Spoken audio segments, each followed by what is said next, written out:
সিপিসির amendment, এই সব 25 সালের যেগুলো হলো, আমি তো 25 সালের আগে কিনছি, আমি 24 সালে কিনছি ধরো, 2 বছর আগে। তো এখন 24 সালে যে আইন পার্ট, ওই আইন পার্টে তোমার এইসব জিনিসগুলো নাই। এখন অ্যামেন্ডমেন্ট যদি না হয়, আইনে যদি অ্যামেন্ডমেন্ট না হয়, তাহলে আইন পার্টেও চেঞ্জ হয় না। কারণ আইনে যেহেতু অ্যামেন্ডমেন্ট হয়েছে, এখন আবার নতুন করে তোমার আইন পার্টের ভিতরে কিছু জিনিস অ্যাড করছে তারা, মানে সবার অ্যাড করবে না, ম্যাক্সিমাম জিনিসই সেম থাকবে, শুধু ওই যে অংশগুলো চেঞ্জ হয়েছে আইনের ভিতরে ওই জিনিসগুলো অ্যাড করে দেবে তারা। বুঝছো? জি স্যার, বুঝতে পারছি। স্যার, ওকে। বারের প্রিপারেশনের জন্য স্যার কোন কোন বইগুলো দরকার? কোন কোন বইগুলো জরুরি? জি স্যার, বারের প্রিপারেশনের জন্য। এই তোমাদের তো আমি একটা বইয়ের লিস্ট দিছি, তোমরা দেখছো না ওইটা? জি স্যার, দিয়েছিলেন একটা শুরুতে। হ্যাঁ, বই লিস্ট দিছি তো, ওই বইগুলোই তো লাগবে, এর বাইরে তো লাগবে না। যেমন ধরো, তোমাদের আমি একটা রিডিং ম্যাটেরিয়াল দিলাম কদিন আগে, সেটা হচ্ছে হামিদুল হকের বই থেকে, দেখবা সিপিসি। এনিওয়েজ, বেসিক যে বই লাগবে সেটা হচ্ছে, প্রথম কথা বেয়ার অ্যাক্ট। এটা তো আসলে আইনের মূল বই, যেটা এটা তো বলা লাগে না, এটা তো সব লয়ার স্টুডেন্টের কাছে থাকতে হয় এই জিনিসগুলো, তাই না? জি স্যার। ওকে, এটা নিয়ে বলার কিছু নেই। এখন সহায়ক বই কি লাগবে? সহায়ক বই লাগবে হচ্ছে তোমার আইন পাঠ লাগবে, আইন পাঠ লাগবে, আইন পাঠের, অথবা আইন পাঠের জায়গায় তুমি প্রিলি মাস্টার পড়তে পারো, যে কোনো একটা পড়তে পারো, এটা তোমার ব্যাপার। এটা এক একটা প্রিলি মাস্টার আইন পাঠ মূলত একই জিনিস, ঠিক আছে, দুইটা আলাদা আলাদা কোম্পানির। এখন এর বাইরে যেটা লাগে সেটা হচ্ছে প্রিলির জন্য, আইন পাঠ তো প্রিলির জন্য, তাই না? তারপরে লিগাম যেটা, প্রশ্নবাহী যেটা, এটা প্রিলির জন্য। তো এই দুইটা বই বেসিক্যালি প্রিলির জন্য। এখন তুমি যদি লিগামের, সবার আগে যেটা করবা লিগাম পড়বা। আইন পাঠ যারা পড়তেছো ভালো, স্বাভাবিকভাবে যে অংশটুকু আমি পড়াচ্ছি সেটা যদি আইন পাঠ থেকেও পড়ো এবং আমার নোট থেকেও পড়ো, তাহলে তোমার পড়াটা কমপ্লিট হয়ে যায়। এর বাইরে যেটা দেখবা এখান থেকে প্রিলিতে কি প্রশ্ন হয়, যেমন লিগাম দেখলে বুঝতে পারবা আসলে প্রিলিতে কি টাইপের প্রশ্ন হয়েছে এখান থেকে। সবার আগে যেটা পড়তে হবে সেটা হচ্ছে লিগাম। লিগাম যদি তুমি পড়ে ফেলো পুরোটা, তাহলে তোমার জিনিসটা পুরোটা মাথার ভিতরে একটা ছক তৈরি হয়ে যাবে যে আসলে এই এই জায়গাগুলো ইম্পর্টেন্ট। যেমন আজকে একটা জিনিস পড়বো আমরা, এটা থেকে বারবার প্রশ্ন হয়, লিগামে তুমি দেখবা খুব সুন্দর ব্যাখ্যা দিয়ে আছে। এখন দেখো ব্যাপারটা হচ্ছে এরকম, যে সবার আগে লিগাম পড়ে ফেললে তুমি প্রিলির পুরো সিলেবাসটা মোটামুটি একবার পড়া হয়ে যাবে। এবং বার কাউন্সিলের ট্রিক হচ্ছে এটা, যে তুমি প্রিভিয়াস ইয়ার কোয়েশ্চেন এবং প্রিভিয়াস ইয়ারের অ্যান্সার এবং অপশনস, এই তিনটা জিনিস যদি একসাথে পড়ো, কোয়েশ্চেন পড়বা, অ্যান্সার পড়বা, এবং যে যে অপশনগুলো আছে ওই অপশনগুলো মিলাই পড়বা, মানে ব্যাখ্যা পড়বা বেসিক্যালি। যদি ব্যাখ্যা পড়ো তাহলে তুমি অলরেডি 60% কোয়েশ্চেন কমন পাবা ওখান থেকে, এ যাবতের ট্রেন্ড এটা। তো তার মানে 60 মার্ক পাওয়ার জন্য তোমার লিগাম পড়লেই ইনাফ, ঠিক আছে? ইনাফ প্রিলির জন্য, বাট রিটেনের জন্য ইনাফ না, ঠিক আছে? রিটেনের জন্য ইনাফ না। এখন প্রিলির জন্য তোমাকে আমি প্রথম শর্টকাট যেটা দিচ্ছি সেটা হচ্ছে লিগাম। লিগাম কিনে তোমরা যে সিপিসি, কি বলছে, লিমিটেশন পড়ছো, লিমিটেশনের লিগাম অংশটুকু পড়ে ফেলবা। লিমিটেশন এসআর এক পড়ছো, এসআর একটা অংশটুকু পড়ে ফেলবা। তারপরে আমাদের যে সিপিসি পড়তেছো, সিপিসি আমার যে শেষ হবে, তুমি লিগামের অংশটুকু পড়ে ফেলবো, অথবা আগেই পড়তে পারো, হোয়াট এভার ইউ ওয়ান্ট। শেষ হলো। এখন এর বাইরে এটা তোমার প্রিলির শর্টকাট। এবার প্রিলি যদি আরেকটু এক্সটেন্সিভ করতে চাও, তাহলে তুমি এই আমি যখন তোমাকে এসআর এক পড়াই ফেলছি, লিমিটেশন পড়াই ফেলছি, এগুলো তুমি আইন পাঠ থেকেও পড়তে পারো, দেখবা একই জিনিস আছে, কারণ এখানেও প্রিভিয়াস এর কোয়েশ্চেন গুলো দিয়ে আছে এবং ব্যাখ্যা দিয়ে আছে। তো আইন পাঠ তুমি পড়লা।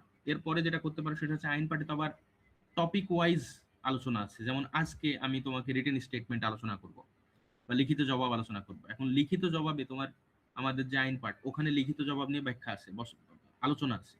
তো তুমি আইন পাঠ থেকে লিখিত জবাব নিজে গিয়ে একটু পড়ে ফেলতে পারো, আমার যে পড়ানো হয়ে যাবে তখন, তাহলে তোমার পড়াটা কি হবে, আরো গুছানো হবে। এরপরের কাজ যেটা সেটা হচ্ছে রিটেন। রিটেন যেটা, সেটা হলো রিটেনের জন্য তুমি কি করবা। এখন প্রবলেম যেটা হবে, তুমি রিটেনের জন্য এখন এই সিপিসির জন্য সরকার আলী আক্কাসের বই তো পড়তে পারবে না। তুমি এই যে আব্দুল হালিমের একটা বই আছে আমার কাছে, কি বলে, লিমিটেশনের জন্য, এখন এই বই তো তুমি এখন পড়বা না। এটা যদি পড়তেই হয় তাহলে তো আর আমার কাছে পড়ার দরকার নেই, তুমি নিজেই পড়তে পারবে। এখন আমি যেটা করতেছি সেটা হচ্ছে এই বইগুলো জিস্ট, এবং আরো একটা বই আছে তোমাদের দেখাই, যে যে এটা, এটা হচ্ছে তোমার ইংলিশ ভার্সন অফ হামিদুল হকের বইটার ইংলিশ ভার্সন। এটা হামিদুল হকের বাংলা ভার্সনটা আমার কাছে এখানে নাই। ওকে, তো এই ইংলিশ ভার্সন বাংলা ভার্সন থেকে মিলাই এগুলো থেকে মিলাই আমি হচ্ছে তোমাদের রিটেনের নোটটা মোটামুটি রেডি করে দিচ্ছি। তো তোমরা যদি ওই নোটটা পড়ো তাহলে তোমাদের রিটেন মোটামুটি কভার হয়ে যাচ্ছে। তো পরীক্ষার এবং এই পরীক্ষাগুলো যদি দাও, আমি যে কোশ্চেনগুলো দিচ্ছি ওগুলো যদি অ্যান্সার লিখো, তো all those things together will B A complete preparation. বুঝে গেল?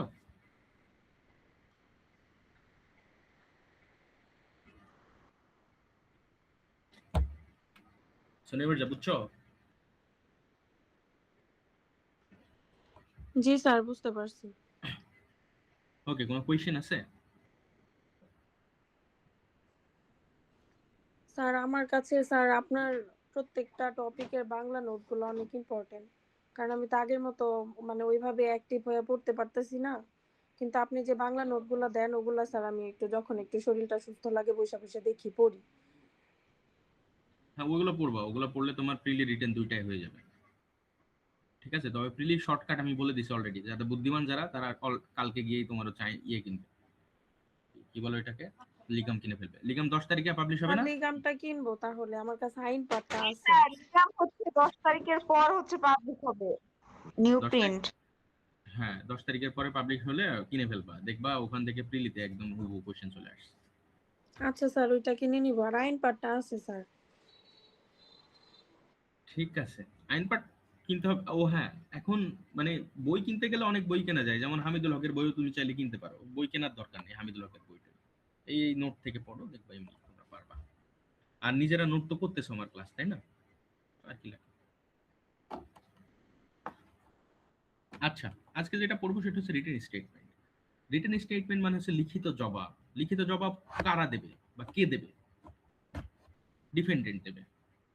প্লেনটিভ মামলা করলো, মামলা করার পরে ডিফেন্ডেন্টের এগেইনস্টে সমন ইস্যু করা হলো, সে সমন পেলো, সমন পাওয়ার পরে তার কাজ হবে লিখিত জবাব দেওয়া। লিখিত জবাব না দিলে কি হয়, লিখিত জবাব কত দিনের মধ্যে দিতে হয়, কিভাবে দিতে হয়, সেটা সম্পর্কে আজকে আমরা আলোচনা করব। ঠিক আছে? আচ্ছা, এখন জয় মনে করো বনিয়ামিনের বিরুদ্ধে একটা মামলা করছে। জয় বনিয়ামিনের বিরুদ্ধে একটা মামলা করছে। যদি মামলা করে বনিয়ামিন কি বসে থাকবে? তার কাজ কি হবে? মামলার জবাব দেয়া না? জি স্যার, জবাব দেওয়া। আচ্ছা, কতদিনের মধ্যে দেবে?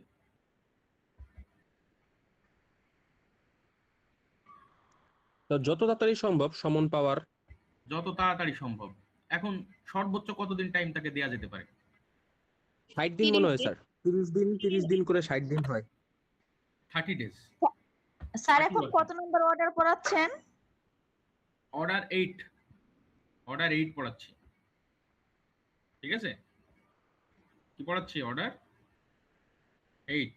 আচ্ছা, জয়, জয় কতদিন বলছো? আর ওই যে 30 দিন ফার্স্টে দেয়, পরে লাগলে আরো 30 দিন এক্সটেন্ড করে, যেটা ওটা যে জয় 60 তার মানে বলছিলাম। জয় অবশ্য কারেক্ট, জয় ঠিক কথাই বলছে। প্রথমত তোমার আইনে যেটা বলা আছে সেটা হচ্ছে সর্বোচ্চ 30 দিনের মধ্যে তাকে কি করতে হবে বলো তো?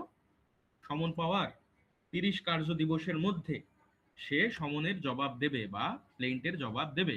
এখন প্লেন্টের জবাব কিভাবে দেবে?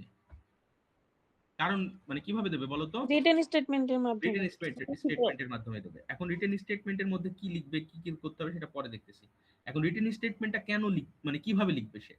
তার কাছে যখন সমন পাঠানো হয়, সমনের সাথে কি দেয়া হয় বলো তো? একটা প্লেন্টের কপি দেয়া হয়। প্লেন্টের কপি। এই জি স্যার। প্লেন্টের কপি দেখে সে হচ্ছে তোমার রিটেন স্টেটমেন্টে জবাব লিখবে। বুঝা গেল? আচ্ছা, এখন কত দিনের মধ্যে দেবে? 30 কার্য দিবসের মধ্যে সে জমা করবে। ওকে, এতটুকু পর্যন্ত তো সহজ জিনিস, এখন তো আলোচনার কিছু নাই। আচ্ছা আচ্ছা, দেখো এখন এই যে 30 কার্য দিবস, অনেক সময় কি হয় 30 কার্য দিবস তো খুব কম সময়, তাই না? 30 কার্য দিবসের মধ্যে যদি জমা তুমি না দিতে পারো, তাহলে আদালতের কাছে তুমি একটা অ্যাপ্লিকেশন দিতে পারো যে আমার তো 30 কার্য দিবসের মধ্যে জমা দিতে পারি নাই। তুমি মনে করো যে 50তম দিনে গেছো, 50তম দিনে গিয়ে আদালতকে বললা যে আমি 30 দিনের মধ্যে আসার কথা ছিল বা আসার সুযোগ আমি পাই নাই, এখন আপনি আমার লিখিত জবাবটা জমা নিন।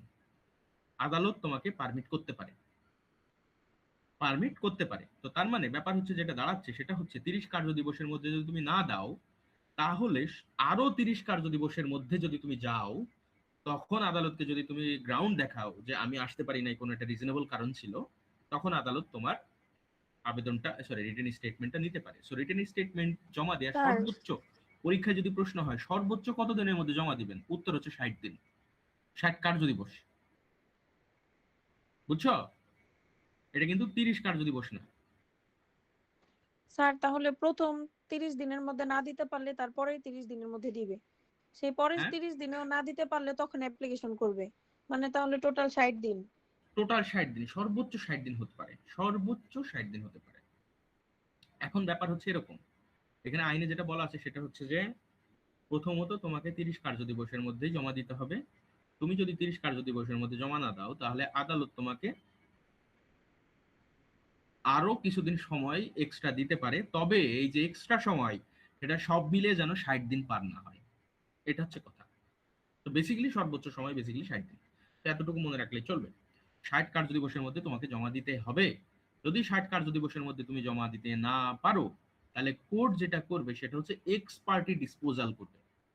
আর এটা একটা মজার জিনিস, এক্স পার্টি ডিসপোজাল মানে হচ্ছে এই যে হাসিনার বিরুদ্ধে, এটা একটু ক্রিমিনালে যাই আমরা, ঠিক আছে, সিভিলের বাইরে যাই, ক্রিমিনালে যাই। এই যে হাসিনার বিরুদ্ধে বিচারটা হলো, হাসিনা কি কোর্টে হাজির ছিল?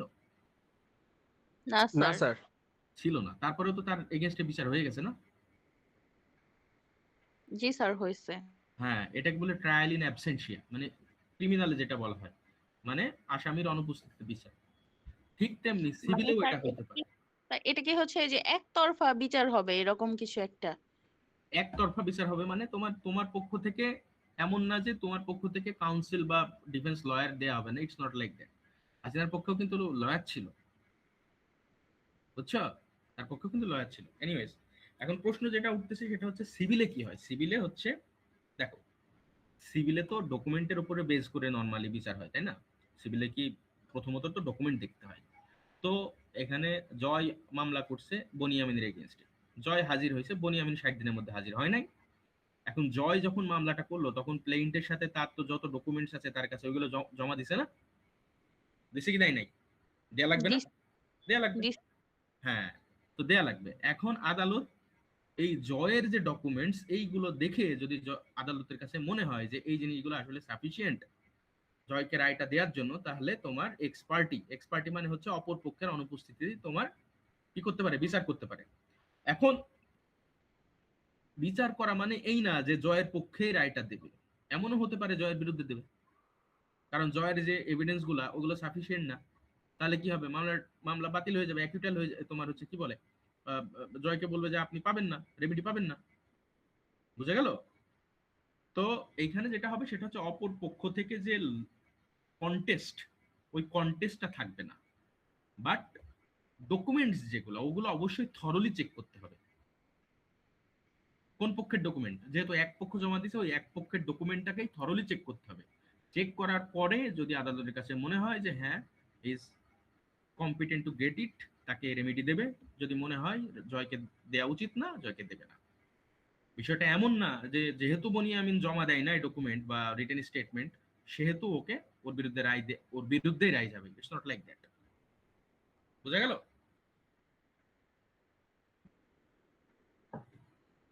না বুঝলে বলো।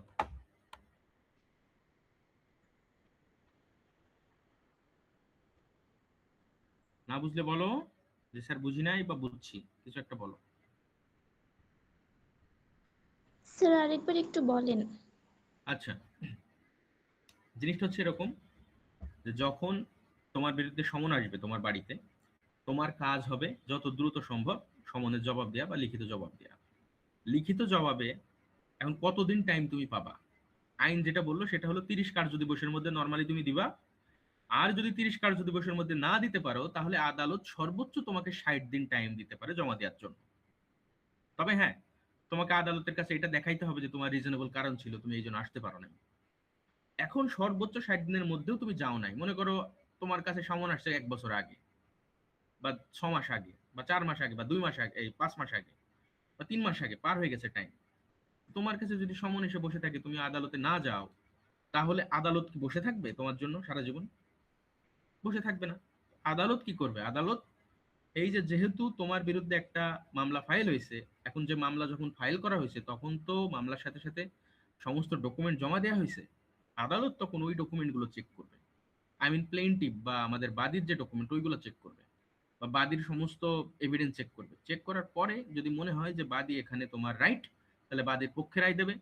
যদি মনে হয় বাদী এখানে রং, তাহলে বাদীর বিপক্ষে রায় দেবে। মানে আই মিন তুমি না থাকা সত্ত্বেও তোমার পক্ষে রায় যাবে। বোঝা গেল? জি স্যার। এটাকে বলে তোমার বুঝতে পারছি। Ex parte hearing.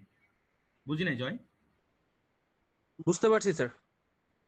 হ্যাঁ, তো এটাকে বলে এক্সপার্টি হিয়ারিং। এখন দেখো জিনিসটা যেটা দাঁড়াচ্ছে সেটা হচ্ছে যে তাহলে তুমি সর্বোচ্চ কতদিন পাবা টাইম? 60 দিন। এটা থেকে প্রশ্ন আসে প্রিলিতে বারবার। ওকে ওকে, এখন প্রশ্ন হলো এই যে টাইম লিমিটটা, এই যে 60 দিনের টাইমটার কথা বলতেছি, এই টাইম লিমিটটা কি আসলে সবার জন্য এক কিনা? উত্তর হলো সবার জন্য এক না। এটা হচ্ছে যদি কোনো নর্মাল পার্সন, মানে আমাদের যদু মধু কদু জয় মেহরাব এদের নামে যদি মামলা হয়, তাহলে আমাদের জন্য 60 দিন। বাট সরকারের জন্য কিন্তু 60 দিন না। সরকারের জন্য কয় দিন না? 60 দিন না। 60 দিন না। সরকার একটু এক্সট্রা টাইম পায়। দেখো এই দেখো, এ suit may be issued instituted against the government or against public officer. Public officer মানে কি? সরকারি কর্মকর্তা। তাহলে সরকারের বিরুদ্ধে হোক বা সরকারি কর্মকর্তার বিরুদ্ধে হোক, যদি মামলা করতে হয়, তুমি কোনো সরকারের বিরুদ্ধে মামলা করবা অথবা সরকারি কোনো কর্মকর্তার বিরুদ্ধে মামলা করবা। কি বিষয়ে মামলা করবা? তার কোনো করা কাজের বিরুদ্ধে। And তার করা কাজ মানে কি ধরনের কাজ? সে আসলে অফিসিয়াল ফাংশনে যে কাজটা করতেছে, অফিসিয়াল ফাংশনে যে কাজটা করতেছে। অফিসিয়াল এবং পার্সোনাল ফাংশন কিন্তু ডিফারেন্ট, এটা মনে রাখতে হবে। মনে করো একজন বিসিএস ক্যাডার তোমার জমি কেড়ে নিছে, তোমার বাড়ির কাছে বাড়ি, সে তোমার জমি কেড়ে নিছে। এখন এই ক্ষেত্রে সে কিন্তু বিসিএস ক্যাডার না। এই ক্ষেত্রে কি সে বিসিএস ক্যাডার না, সে কাজ করছে পার্সোনাল ক্যাপাসিটিতে। তো তখন সেকশন 80 অ্যাপ্লাই হবে না। তখন তাকে ওই যদু মধু কদু মেহরাবের মতোই তোমার ওই 60 দিনের মধ্যে কি দিতে হবে? রিটেন স্টেটমেন্ট জমা দিতে হবে, তুমি যদি তার বিরুদ্ধে মামলা করো। বোঝা গেল? স্যার কিন্তু সরকারের জন্য কতদিন যেন বললেন? এখনো বলি নাই সরকারের জন্য কতদিন। শোনো গল্পটা একটু শোনো। গল্পটা হচ্ছে এরকম যে আসলে কারা আলাদা একটু বোঝো ব্যাপারটা। সাধারণ ব্যক্তিদের থেকে কিছু লোককে আলাদাভাবে আমাদের আইনে ট্রিট করতেছে। কাকে কাকে আলাদাভাবে ট্রিট করতেছে? সরকারকে আলাদাভাবে ট্রিট করতেছে।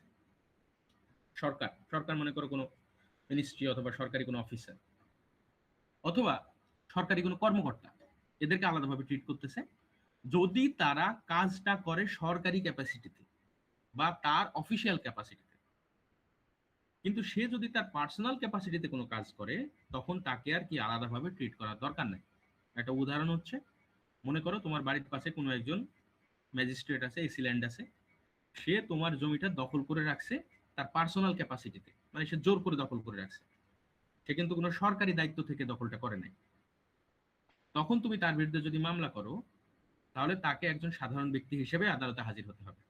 তখন তুমি তো তার বিরুদ্ধে ওই এসি ল্যান্ড বাংলাদেশ অমুক জায়গা এটা বলে মামলা করো নাই, তার নামে মামলা করছো, এবং সে তার নিজের পাওয়ার থেকে, তার পার্সোনাল ক্যাপাসিটি থেকে তোমার হচ্ছে হাজির হবে। কিন্তু সে যদি কোনো সরকারি কাজ করে, সরকারি কাজ মানে কি? সরকার অনেক সময় জবরদখল করে না, জমি অ্যাকুইজিশন করে হতে পারে, সরকার তোমার জমি দখল করে নিতে পারে, সেটা তোমার পছন্দ হচ্ছে না, তোমাকে কম্পেনসেশন দেয় নাই মনে করো, তখন তুমি যদি মামলা করো তখন তাকে আলাদাভাবে ট্রিট করা হবে। এত তো বুঝছো? জি স্যার। জি স্যার। হ্যাঁ, তো এখন আলাদাভাবে ট্রিটটা কিভাবে করব? আলাদাভাবে আমাদের এই সেকশন 80 তে যেটা বলা আছে সেটা হচ্ছে এই যে দেখো, এই যে দেখো হুম, এই যে দেখো, a suit may be instituted against the government, সরকার বিরুদ্ধে অথবা সরকারি পাবলিক অফিসারের উপরে, in respect of any act purporting to be done by such officer in his official capacity। দেখছো, যদি মামলাটা করো তুমি কোনো গভর্নমেন্টের এগেইনস্টে অথবা সরকারি কোনো অফিসারের এগেইনস্টে, কোন কাজের কারণে মামলাটা করছো? গ্রাউন্ডটা কি আসলে? গ্রাউন্ড হচ্ছে সে তার সরকারি এই পাবলিক অফিসারের ক্যাপাসিটি থেকে সে কোনো একটা কাজ করছে, তখন তার বিরুদ্ধে একটা মামলা করছো। আচ্ছা, মামলা করতে হলে প্রথম তোমার একটা দায়িত্ব আছে। দায়িত্বটা হচ্ছে সবার আগে তুমি তাকে একটা নোটিশ দিবা যে আপনার বিরুদ্ধে এখন একটা মামলা করা হবে। বিষয়টা বোঝো জয়? তুমি আমার বিরুদ্ধে যদি মামলা করো, তোমার কি আমাকে নোটিশ দেওয়ার দরকার আছে? তুমি তো সরাসরি কোর্টে গিয়ে মামলা করতে পারো। না স্যার। কিন্তু এই যে সরকারি অফিসার বা সরকারের বিরুদ্ধে যদি মামলা করতে হয়, তুমি অবশ্যই অবশ্যই তাকে একটা নোটিশ দিবা। নোটিশ দিবা যে আপনার বিরুদ্ধে আমি মামলা করতে যাচ্ছি, আপনি যদি আমার লিগ্যাল নোটিশ বলে এটাকে আর কি, বেসিক্যালি আপনার বিরুদ্ধে মামলা করতে যাচ্ছে, আপনি যদি আমার এই যে একটা করছেন, আপনি এই যে কাজটা করছেন, এই কাজটাতে আমি অ্যাগ্রিভড হয়েছি। অ্যাগ্রিভড মানে কি? ক্ষতিগ্রস্ত হয়েছি। আপনি যদি এটা রেমিডি না দেন দ্রুত সময়ের ভেতরে, তাহলে আমি আদালতে যাইতে বাধ্য হব। কতদিনের মধ্যে? 60 দিন। কতদিন? 60 দিন। তো 60 তার দিন। মানে তুমি, হ্যাঁ 60 ডেজ, এই যে দেখো 2 মান্থস। সো 2 মাস মিনিমাম টাইম দেওয়া হবে তাকে। সে যে কাজ করছে ওই কাজের দ্বারা তুমি যেহেতু ক্ষতিগ্রস্ত হয়েছো, তুমি তাকে একটা নোটিশ দিবা যে আপনার কাজের দ্বারা আমি ক্ষতিগ্রস্ত হয়েছি, আমাকে আপনি কি করবেন? যদি রেমিডি না দেন তাহলে এই যে নোটিশ পাবেন, নোটিশ পাওয়ার 2 মাসের মধ্যে কিন্তু আমি মামলা করে দেবো। বুঝা গেল? তো তার মানে নোটিশ দেওয়ার 2 মাসের মধ্যে তুমি মামলা ইনস্টিটিউট করতে পারবা না, 2 মাস পরে তুমি মামলা করতে পারবা। আচ্ছা, গভর্নমেন্টের এগেইনস্টে। বুঝা গেল? তো পরীক্ষায় প্রশ্ন হয় যে নোটিশ গভর্নমেন্টের এগেইনস্টে কয় দিনের নোটিশ দেওয়া লাগে? উত্তর হচ্ছে 2 মান্থস মামলা করতে হলে। তারপরে তুমি নোটিশ দেওয়ার পরে তুমি মামলাটা করতে পারবা। ঠিক আছে? বুঝছো? জি স্যার। আচ্ছা, এখন মামলা আসলে তুমি যে করবা, নোটিশটা যে দিবা, এই নোটিশ নিয়ে আবার প্রশ্ন হয় অনেক সময়। প্রিলিতে প্রশ্ন হয় যে নোটিশটা আসলে কাকে কিভাবে দিবা। আচ্ছা দেখো, in case of a suit against government other than a suit relating to the affairs of railway, a secretary of the government or the collector of the district. আচ্ছা, তার মানে এখানে যেটা বলতেছে সেটা হচ্ছে, তুমি যদি কোনো সরকারের বিরুদ্ধে মামলা করো, তাহলে সরকারের কোনো সেক্রেটারি মানে কি বলতো? সচিব। সরকারের কোনো সচিবের কাছে নোটিশ দিবা অথবা ডিসির কাছে নোটিশ দিবা। তাহলে সরকারের বিরুদ্ধে মামলা করতে হলে কার কাছে নোটিশ দিবা? কোনো সচিব বরাবর নোটিশ দিতে হবে অথবা ডিসি বরাবর নোটিশ দিতে হবে। কারণ সচিব বরাবর কেন একটু বলো তো। মনে করো আমাদের ল্যান্ড মিনিস্ট্রি থেকে তোমার জমি দখল করে রাখছে। ল্যান্ড মিনিস্ট্রি মানে তোমার তোমার জমি দখল করে রাখছে সরকার। এখন জমির কাজ কার? কোন কোন মিনিস্ট্রির কাজ জমি নিয়ে? ল্যান্ড স্যার মিনিস্ট্রি না? ল্যান্ড ভূমি মন্ত্রণালয়। জি স্যার। ভূমি মন্ত্রণালয়ের কাজ। এখন ভূমি মন্ত্রণালয়ের যে এক্সিকিউটিভ অফিসার তাকে কি বলে? সচিব বলে। তো ভূমি জি মন্ত্রণালয়ের স্যার। সচিবের বিরুদ্ধে তোমাকে নোটিশ দিতে হবে, অথবা ডিসি সাহেবের বিরুদ্ধে দিলেই তোমার হয়ে যাবে। যে কোনো মন্ত্রণালয়ে যদি কাজ করে রাখে, তুমি সরাসরি ডিসি বরাবর দিবা, কাজ হয়ে যাবে। কারণ ডিসি কে বলা হয় একটা জেলার গভর্নমেন্টের রিপ্রেজেন্টেটিভ। সো তোমার জেলায় যেহেতু অ্যাক্ট হয়েছে, স্বাভাবিকভাবে তুমি ডিসি কে দিলেও হবে। তাহলে দেখো ব্যাপারটা হচ্ছে, তোমার যে নোটিশটা ওটা দিতে হবে ইদার সেক্রেটারি বরাবর অথবা ডিসি বরাবর। কতদিনের নোটিশ দিতে হবে? 2 মাসের নোটিশ দিতে হবে। নোটিশ দেওয়ার পরে 2 মাসের মধ্যে যদি ডিসি অথবা আমাদের সেক্রেটারি সাহেব কোনো রিপ্লাই না দেয় বা তারা কোনো কাজ না করে, তখন তুমি মামলা করতে পারবে কোর্টে। বুঝছো? আচ্ছা আচ্ছা, এখন যদি এমন হয় যে আসলে কোনো রেলওয়ে কোম্পানি, মানে আমাদের সরকারের তো রেলওয়ে আছে না, রেলওয়ে আছে না, আমাদের যে রেলওয়ে, এটা কন্ট্রোল করে কি? গভর্নমেন্টের কন্ট্রোল করে না? রেলওয়ে কি জি sir, public Bangladesh railway. Public জিনিস? তো জি রেলওয়ের স্যার। বিরুদ্ধে যদি মামলা করতে হয়, তাহলে জিএম এর বিরুদ্ধে মামলা করতে হবে, general manager of the railway. বুঝা গেল? তো জেনারেল ম্যানেজার অফ দ্য রেলওয়ের এগেইনস্টে তুমি নোটিশ পাঠাবা। তো তারপর তুমি হচ্ছে 80 দিন পরে, সরি কতদিন পরে, 60 দিন পরে বা 2 মাস পরে তুমি হচ্ছে মামলা করতে পারবে। বুঝা গেল? বুঝছো? জি স্যার। আচ্ছা, তো তার মানে সরকারের বিরুদ্ধে মামলা করতে হলে বা সরকারি কোনো অফিসারের বিরুদ্ধে মামলা করতে হয়, এবং অফিসার যখন সরকারি অফিসিয়াল ক্যাপাসিটিতে কোনো কাজ করছে তখন যদি তাদের বিরুদ্ধে কোনো মামলা করতে হয়, তাহলে তোমাকে একটা 2 মাসের একটা নোটিশ দিতে হবে। 2 মাসের নোটিশ দিলে তারপরে যদি তারা 2 মাসের মধ্যে অ্যাক্টিভিটিস কোনো না করে, তারপরে তুমি হচ্ছে কি করতে পারবে বলো তো? তুমি কোর্টে যেতে পারবা। ঠিক আছে?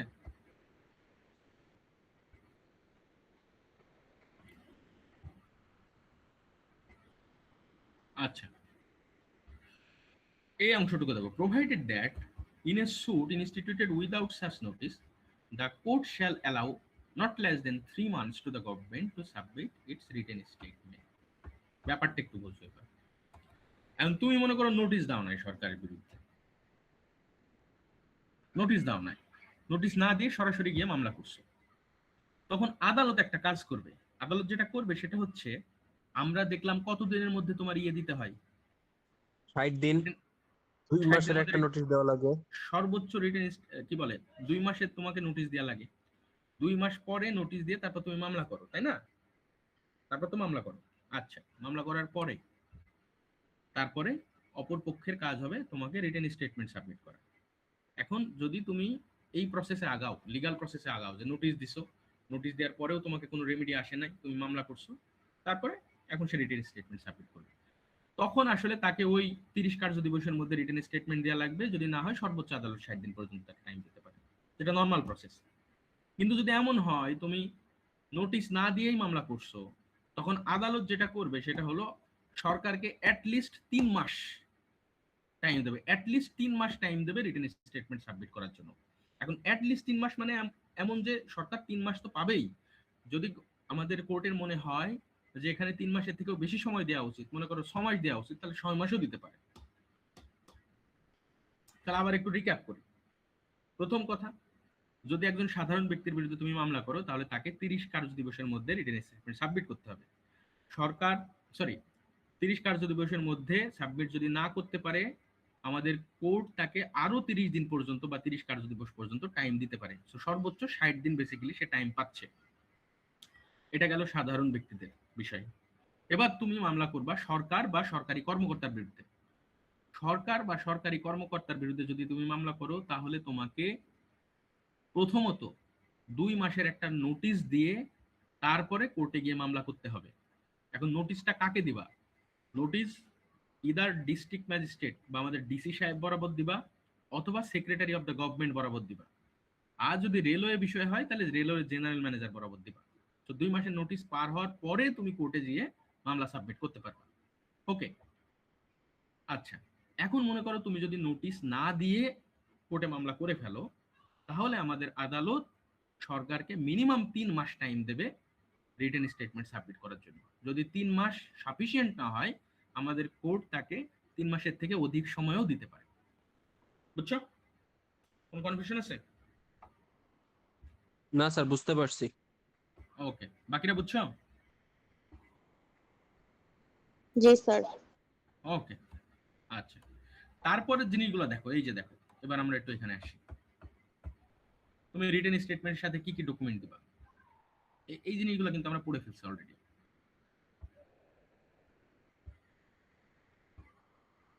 এই দেখো, এই যে দেখো, এই জিনিসগুলো কিন্তু অলরেডি আমরা প্লেন্টের সময় পড়ে ফেলছি। যখন ডিপেন্ডেন্ট কোনো একটা ডকুমেন্টের উপরে রিলাই করে যেটা তার পজিশনে আছে, এবং সে মনে করতেছে যে সে তার এভিডেন্স হিসেবে এটা সাপোর্ট করবে পরবর্তীতে, সেটা যখন রিটেন স্টেটমেন্ট সাবমিট করবে তখনই তাকে কি করতে হবে? জমা দিতে হবে। এটা কি প্লেন্টের ক্ষেত্রেও সেম।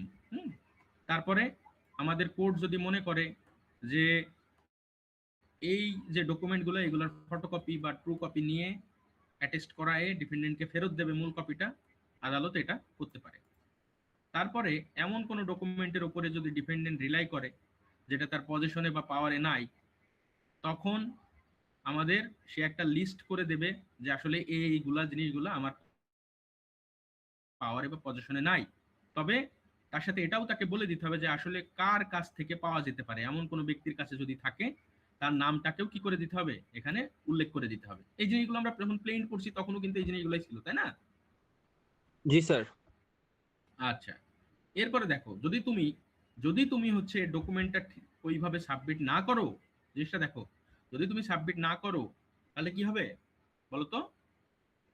তুমি যদি সাবমিট না করো যখন রিটেন স্টেটমেন্ট সাবমিট করতেছো, তাহলে পরবর্তী স্টেজে কি হবে না, সেগুলোকে আর এভিডেন্স হিসেবে কিন্তু গ্রহণ করা হবে না। এটা আমরা পড়ছি না আগে? জি স্যার। হ্যাঁ, এর বাইরেও একটা কথা আছে যে হ্যাঁ, কিছু কিছু ক্ষেত্রে আদালত তোমাকে পারমিট করতে পারে। খুব এক্সেপশনাল সার্কামস্টেন্সের ক্ষেত্রে আদালত বলতে পারে ঠিক আছে, আপনি যেহেতু আগে দিতে পারেন নাই, এখন আমি এটাকে এভিডেন্স হিসেবে নেব। তাহলে ব্যাপার যেটা দাঁড়ালো, তাহলে যখন এভিডেন্স হিসেবে তুমি কোনো একটা এভিডেন্স হিসেবে কোনো একটা ডকুমেন্টের উপরে রিলাই করবা, মনে করো তোমার জমি দলিল, এটার উপর ভিত্তি করে তুমি মামলা করতেছো, তাহলে তুমি প্লেন দেওয়ার সময় সাথে সাথে এটা দেওয়া লাগবে। এবং অপর পক্ষের ক্ষেত্রেও সেম, সে যদি মনে করে এই ডকুমেন্টের উপর ভিত্তি করে আমি মামলাটা লড়বো, তাহলে যখন রিটেন স্টেটমেন্ট জমা দেবে তখনই তাকে ওইটা দেওয়া লাগবে। না হলে পরবর্তী আর এভিডেন্স হিসেবে গণ্য করা হবে না। তবে হ্যাঁ, এভিডেন্স হিসেবে গণ্য করা যেতে পারে যদি আদালতের কাছে মনে হয় যে কিছু কিছু ক্ষেত্রে তাকে এই সুযোগটা দিই আমি, এক্সেপশনাল ক্ষেত্রে আদালত মনে করতে পারে ঠিক আছে আগে দিতে পারে না, এখন নিলাম। বুঝা গেল? জি স্যার। আচ্ছা, ওকে, এতদূর পর্যন্ত কোনো ডাউট আছে? মনের ভিতরে কোনো প্রশ্ন আছে?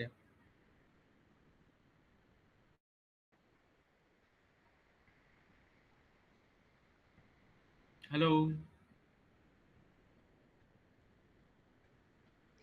না স্যার, কোনো ডাউট নাই। ওকে, এবার আমরা একটু আগাই সামনে। হ্যাঁ, আচ্ছা,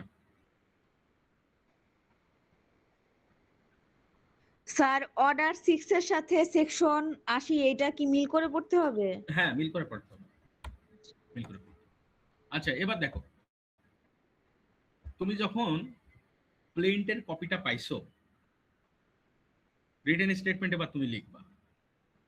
তো প্লেন্টের ভিতরে তোমার বিরুদ্ধে অনেক অ্যালিগেশন থাকবে যে আমার এই জায়গায় একটা জমি ছিল, এই জমিটা এ দখল করে রাখছে, এই টাইপের কথাবার্তা থাকবে। থাকবে কি থাকবে না বলো তো? থাকবে। থাকবে স্যার। এখন এই যে কথাবার্তাগুলা, এইগুলার সাথে সাথে আমরা আরেকটা জিনিসও পড়ছিলাম, মনে করে দেখো তো, প্লেন্টের ভিতরে কি প্রমাণ বা ফ্যাক্ট, যে যে ফ্যাক্টগুলো প্রমাণ করা জরুরি, আই মিন কোনো এভিডেন্স দেওয়া যাবে? না স্যার, এভিডেন্স দেওয়া যাবে না। এভিডেন্স দেওয়া যাবে না। এটা অর্ডার 6 এ পড়ছিলাম আমরা, তাই না?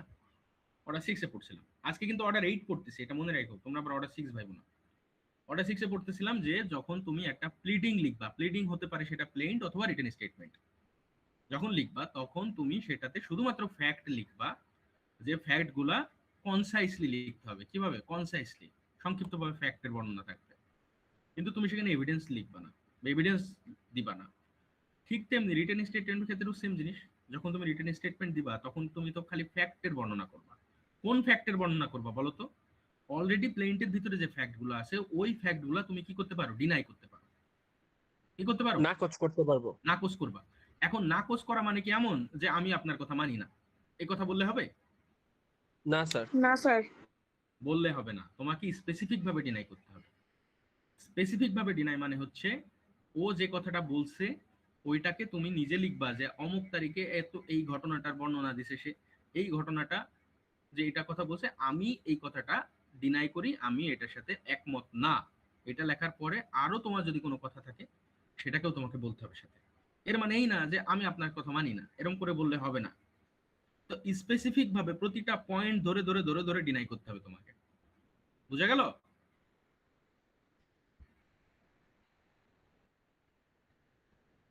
এই বুঝছো? জি স্যার। জি স্যার। বলো, কিছু বলবা? না স্যার। স্যার, এগুলা কি সেকশন? বুঝি নাই তোমার কথা। এগুলা কি এগুলা সেকশন? রুল। ও আচ্ছা, rule, sorry. Rule. Rule rule 5টা পড়তে হবে স্যার। সব তো পড়তে হচ্ছে না, রুল 2 রুল 3 পড়বা, রুল 5 পড়বা। আচ্ছা দেখো এবার 5 এ কি বলতেছে পড়বা, মানে তোমরা আমি নোট করে দিলে ওইগুলো দেখবা। Every allegation of fact in the প্লেন্টের ভিতরে যতগুলো অ্যালিগেশন বা অভিযোগ আছে, if not denied specifically or necessary implication or settled to be admitted in the pleading of the defendant shall be taken to be admitted except against the person under disability। মানে হচ্ছে তুমি যদি প্রতিটা fact deny না করো তাহলে যে ফ্যাক্টটা তুমি ডিনাই করো নাই ধরা হবে তুমি ওই ফ্যাক্টটাকে অ্যাডমিট করে নিছো। তোমার বিরুদ্ধে একটা অ্যালিগেশন দেয়া হলো, তুমি অ্যালিগেশনটা ডিনাই করো নাই, তার মানে আইন ধরে নেবে বা আদালত ধরে নেবে তুমি ওটাকে অ্যাকসেপ্ট করছো। তো এটা খুব বিপজ্জনক না জিনিসটা?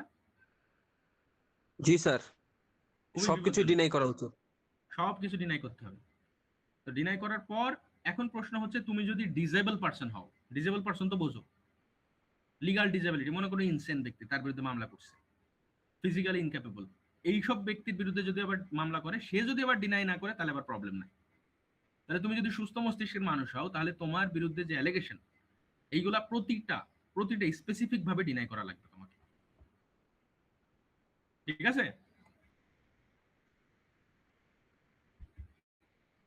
বুঝছো? আর তুমি যদি ডিনাই না করো তাহলে আদালত ধরে নেবে আপনি অ্যাডমিট করে নিছেন। বোঝা গেল? হ্যাঁ, বুঝছো কি বোঝো নাই? জি স্যার, বুঝতে পারছি স্যার। এই এতটুকু বুঝলে হবে। কালকে আমরা একটা জিনিস পড়বো, সেটা হচ্ছে সেট আপ এবং কাউন্টার ক্লেম। আজকে এতটুকুই থাক, ঠিক আছে?